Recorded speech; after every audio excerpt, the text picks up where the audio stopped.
Easy présente La maison au sortilège de Emilia Hart, lu par Elsa Davoine, Zina Kakoulia et Lila Tamazit.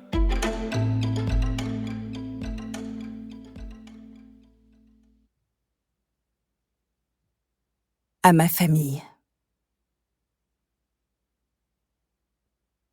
Les sœurs du destin, se tenant par la main, parcourant les terres et les mers, ainsi tournent, 3 fois pour le tien, 3 fois pour le mien, et 3 fois encore pour faire 9. Paix! Le charme est accompli. Macbeth, acte 1, scène 3, Shakespeare. Première partie. Prologue. Alta. 1619. 10 jours qu'ils me retiennent ici. 10 jours, avec la pestilence de ma propre chair pour seule compagnie. Pas un rat ne m'a gratifié de sa présence. Il n'y avait rien pour les attirer, on ne m'a apporté aucune nourriture. Rien que de la bière. Bruit de pas, puis crissement du métal sur le métal lorsque le verrou coulisse. La lumière me fait mal aux yeux. Un instant, les hommes sur le pas de la porte chatoient, comme s'ils n'appartenaient pas à ce monde, comme s'ils étaient là pour me conduire ailleurs, très loin d'ici. Les hommes du procureur, venus m'escorter au tribunal. Chapitre 1. Kate. 2019. Kate est devant le miroir quand elle l'entend. La clé. Le bruit dans la serrure. Les doigts tremblants, elle s'empresse d'arranger son maquillage. Des filaments noirs de mascara s'accrochent à ses cils du bas. Sous l'éclat jaune de la lumière, elle observe son pouls qui palpite dans son cou, sous le collier qu'il lui a offert pour leur dernier anniversaire. Une chaîne en argent, épaisse, froide sur sa peau. Kate ne la porte pas la journée, lorsqu'il est au travail.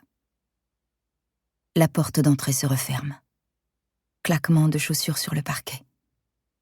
Liquide converse.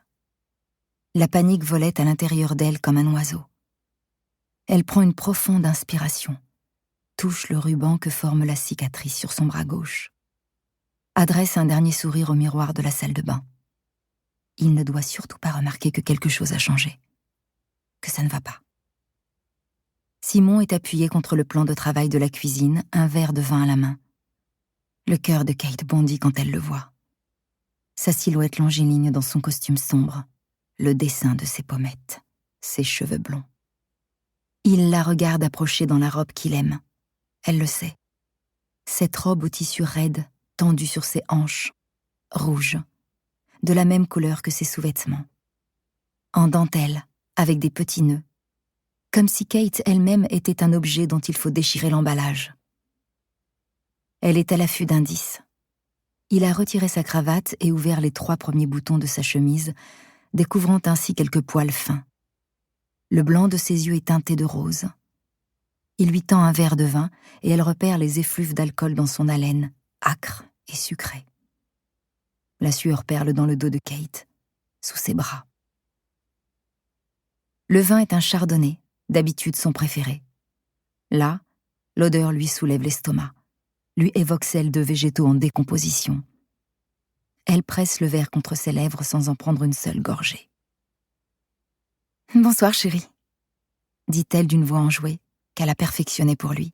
« Comment s'est passée ta journée ?»